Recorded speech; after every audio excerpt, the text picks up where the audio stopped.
Hey there! Welcome back to my channel. Once again, my name is Incampo. I've been a graphic designer in New York City for the past 6 years, and I'm here to share with you some of my tips and tricks. Tip number 5 is buy some books. And I'm not talking about novels, non-fiction, fantasy, which you probably should buy some of those because it's good to read. I'm talking about design books.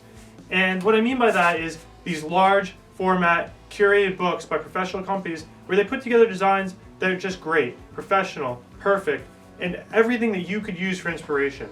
Now, don't get me wrong, I'm the first to go to Instagram, Pinterest, and various other websites for inspiration when I'm trying to really crack a design open. But nothing competes with how great it is to go into my library of books and open up these large format books and just really scroll through and really get some good inspiration from them.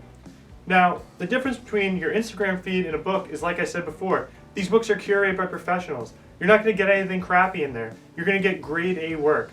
When I go on Instagram sometimes looking for some logo inspiration, you get a lot of templated work. You got a lot of amateur work, and a lot of stuff that's really not that good because they're not real designs. They're just kind of like aesthetically pleasing things to get likes.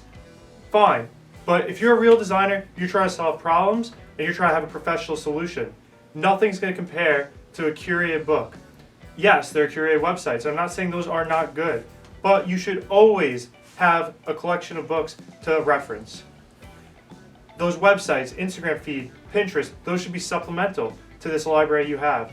And books aren't that expensive. If you spend a little time over the years buying a book here, a book there, all of a sudden you'll have a great collection that you didn't spend that much money on. Instead of buying ice cream or something that you just don't need, save that little bit of money and buy a great book. It will help you 10 times more in the future than anything else you could spend $20, $40, $50 on.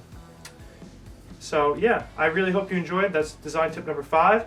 As always, there'll be more coming in the future, so I hope you stay tuned. Thanks.